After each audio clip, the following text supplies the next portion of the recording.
तो hello friends, आप लोग का फिर से मेरे चैनल सॉलिड लीगल ओपिनियन में धीरज में एक नए एपिसोड के साथ तहे दिल से स्वागत करता हूं। और मैं आज आप लोगों से डिस्कस करने वाला हूं, जो कि आज का मेरा टॉपिक है, जिसे मैं ये बहुत ही छोटा सा टॉपिक लेकर आया हूं। लेकिन अक्सर मैंने देखा क्या है कि शहरों में अक्सर ये झगड़े होते रहते हैं। लोग इन झगड़ों से अक्सर परेशान होते हैं। जैसे कि मान लीजिए आपका सोसाइटी से कोई डिस्प्यूट चल रहा है और आपको छोटी छोटी बात पर धमकिया जा जाता है कि आपका पानी कनेक्शन काट दूंगा। आप परेशान हो जाते हैं, आपको पता नहीं क्या करना है, आप पुलिस को चक्कर लगाते हो, पुलिस सुनने को तैयार नहीं है। तो अल्टीमेटली आपको एक्सटॉर्शन की समझ लीजिए ऐसी एक नौबत आ जाती है, आपसे पैसा जो भी है इलीगल तरीके से एक्सटॉर्ट कर लिया जाता है, आप कुछ कर नहीं पाते। तो जिसकी वजह से आप काफ़ी परेशान हो जाते हैं। तो मैं एक सेक्शन लेके आया हूँ जिसमें आईपीसी के तहत उसमें आप क्रिमिनल ऑफेंस है जो आप यकीन नहीं करेंगे, जो कि कॉग्निजेबल है, जिसमें आप पुलिस को 154 ऑफ सीआरपीसी के तहत एफआईआर लेना कंपलसरी है। मान लीजिए फिर भी जैसे पुलिस एफआईआर नहीं लेती है तो कोई घबराने की ज़रूरत नहीं है, आप कमिश्नर को चिट्ठी लिख सकते हैं। और जो सिंपल सा प्रोसीजर है, मैंने पहले भी समझाया है, कोई भी पुलिस वाला अगर आपके एफआईआर लेने से मना करता है तो कोई घबराने की ज़रूरत नहीं है। देखिए अक्सर देखा गया है कि पुलिस अगर एफआईआर लेने से मना कर देती है तो लोग क्या कहता है, बहुत ही नर्वस हो जाते हैं और छोटी सी बात को लेकर इतने परेशान हो जाते हैं और समझ नहीं पाते कि उनके साथ कोई गलत नहीं हो रहा है। क्या होता है पुलिस वाले को, मैंने अक्सर देखा है मेरे 20 साल के एक्सपीरियंस में, कि पुलिस वाले आम आदमी की बात सुनने से बहुत ही कतराते हैं, चाहे ये बात बुरी लगे। लेकिन ये एक तथ्य है जो मैंने आज तक देखा है, उनको कोई इंटरेस्ट नहीं है आम आदमी के एफआईआर लेने में। वो वही अगर कोई बड़ा आदमी है, कोई व्यापारी है, कोई बिजनेसमैन है या कोई नेता टाइप है छोटा सा भी, तो उसके एफआईआर तुरंत ले लेते हैं छोटी सी बात के लिए और तुरंत एक्शन ले लेते हैं। लेकिन जब मैं ये बात मेरी जो भी आप देखेंगे, मैं एक कॉमन मैन के लिए मैंने ये वीडियो बना रहा हूँ, जो कि कॉमन मैन है, जो आम इंसान है, अगर वो न्याय पाना चाहता है तो वो क्या कर सकता है। तो अगर कॉमन मैन की सुनवाई नहीं हो रही है, ये वीडियो उन्हीं के लिए है, क्योंकि पैसे वालों के लिए ये वीडियो से कोई मतलब नहीं है। वो पैसा देकर बड़े से बड़ा वकील कर सकते हैं, वो कुछ भी कर सकते हैं पैसा खिला के। वकीलों की कोई कमी नहीं है। मेरे ये वीडियो जो मैं बना रहा हूँ ये एक सिंपल आम आदमी के लिए है। अगर उसको न्याय नहीं मिल रहा है तो न्याय पाने के लिए क्या करेगा। तो आपको क्या करना है, मान लीजिए आप सबसे पहले पुलिस स्टेशन में जाइए। पुलिस स्टेशन में जाने के बाद आप उनको ओरली समझाइए। वो ओरली अगर लिखने को तैयार नहीं है तो आप राइटिंग में दीजिए। अगर वो राइटिंग में आपसे लेने को तैयार नहीं है तो आपको क्या करना है, एक राइटिंग में चिट्ठी बनानी है, जो भी आपकी मातृभाषा है, जहाँ की जो भी आप स्टेट के रहने वाले हो, जो भी वहाँ की लोकल लैंग्वेज है, जो कि स्टेट की लैंग्वेज कही गई है, जो आपको आती है नहीं आती, जो भी भाषा आती है, मान लीजिए आपको जो भी भाषा आती है, आप कोई भी स्टेट में रह रहे हैं, वो अपनी भाषा में उसको एक लेटर में लिखिए, उसको साइन कीजिए। साइन करना ना भूलें, क्योंकि कोई भी चीज़ अगर आपने लिखी है तो साइन जरूर करिए। साइन करने के बाद आपका नाम, मोबाइल नंबर लिख के उसको एक एनवलप में सील कीजिए और उसको स्पीड पोस्ट या रजिस्टर्ड पोस्ट, अगर जब मान लीजिए आपके इलाके में वो भी नहीं है, या कोरियर जो भी है, राइटिंग में उसका एनवलप में डालिए, उसका एडी लगा के एक्नॉलेजमेंट कार्ड लगा के पोस्ट कर दीजिए और उसका एक्नॉलेजमेंट संभाल के रखिए और रिसीट संभाल के रखिए फ्यूचर रेफरेंस के लिए।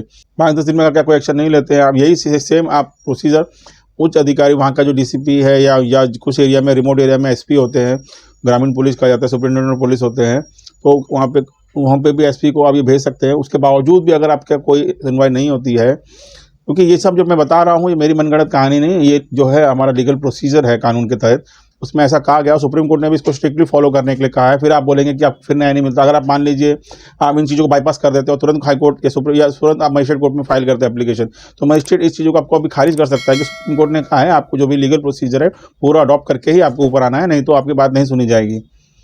ठीक है, तो अगर ये दोनों के बाद भी आपको सुनवाई नहीं होती तो तीसरा स्टेप आता है कोर्ट में आके आपको अंडर 156 सब सेक्शन 3, जिसको 156 हम 3 कहते हैं, सब सेक्शन 3 के तहत आपको एक एप्लीकेशन करनी है, जिसमें आपको किसी वकील की सलाह या मदद जरूर लेनी पड़ेगी। क्योंकि यहाँ पे कोर्ट में आपको आने के बाद में अगर वकील की मदद नहीं लेंगे तो आपको बहुत धक्के खाने पड़ सकते हैं।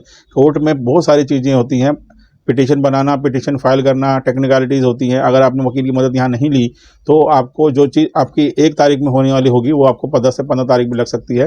कभी ये कोर्ट ये बोले कि ऑब्जेक्शन निकाल देगा, डिपार्टमेंट ये ऑब्जेक्शन निकाल देगा, तो उससे बचना है तो कोई भी आपको लोकल वकील से आपको सलाह लेके 156(3) में एप्लीकेशन फाइल कर देनी है, जिसमें अगर आपका प्राइमा फेसी केस रहेगा। तो देखिए एक चीज़ आपको यहाँ जानना ज़रूरी है कि आपका कोई भी केस है वो प्राइमा फेसी होना बहुत ज़रूरी है, अगर उसमें 156(3) में एक्शन लेना है। अदरवाइज आप उसमें उम्मीद बहुत ही कम रहती है। अगर उसमें आप कोर्ट को लगना चाहिए प्राइमा फेसी कि आपको कहीं से न्याय नहीं मिला, तो ही कोर्ट आपके केस में संज्ञान लेगा। और बेसिकली 156(3) में संज्ञान तो नहीं बोल सकते, कोर्ट इसमें प्राइमा फेसी देख के पुलिस को डायरेक्शन देगा कि इसकी जांच शुरू की जाए और उसी में ही फिर वो जो भी पुलिस उसमें एफआईआर करने के बाद जो भी जांच पड़ताल करती है, और जैसे कि मैंने बताया जांच पड़ताल के कुछ नियम हैं, अगर उसमें ए, बी और सी 3 तरह की इन्वेस्टिगेशंस होती हैं, जो ABC समरी की रिपोर्टें आती हैं। अगर उन्हें सब ऊपर आने में कोर्ट पुलिस को सबूत लगता है कि हाँ इनके खिलाफ जो भी इन्होंने केस किया ठोस सबूत हैं उसके, तो पुलिस उसमें चार्जशीट फाइल कर देगी। फिर उसके बाद आपका केस चलेगा। और इसमें अगर स्टेट ने एफआईआर किया है तो उसमें ये भी स्टेट मैटर में कन्वर्ट हो जाएगा, आपको आने की ज़रूरत नहीं। आपको जब विटनेस के तहत बुलाया जाएगा तो तभी आपको कोर्ट में आना है। तो इस तरह के से अगर मान लीजिए कोई सोसाइटी वाले आपको धमकी दे रहे हैं पानी काटने की, देखिए धमकी देने में ये केस मेंटेनेबल नहीं, लेकिन उन्होंने धमकी देने के बाद पानी आपका कनेक्शन काट दिया। काटने के बाद में जो भी उस वक्त के जो भी इंचार्ज सेक्रेटरी, चेयरमैन, जो भी मैनेजमेंट कमेटी है, वो होल्ली जिम्मेदार रहेगी, क्योंकि इनकी मर्जी से ही कनेक्शन कट किया है। अगर मान लें किसी ने इंडिपेंडेंट एक्शन लेके काट भी दिया है तो भी सोसाइटी वाले ही जिम्मेदार होंगे, क्योंकि उनकी शय में वो काटा गया है, क्योंकि जिसकी वजह से आपका पानी कनेक्शन रोका गया है। क्योंकि क्या होता है, मान लीजिए आपने मेंटेनेंस नहीं भरा या कोई बिल नहीं भरा, तो आपकी जो नेसेसिटीज़ है उसको कोई कट नहीं कर सकता। कट करने का अधिकार खाली बिजली अधिकारी को है, बिल नहीं भरा तो। दूसरा वाटर सप्लाई अधिकारी को है, जो पूरी सोसाइटी का बिल काट सकता है।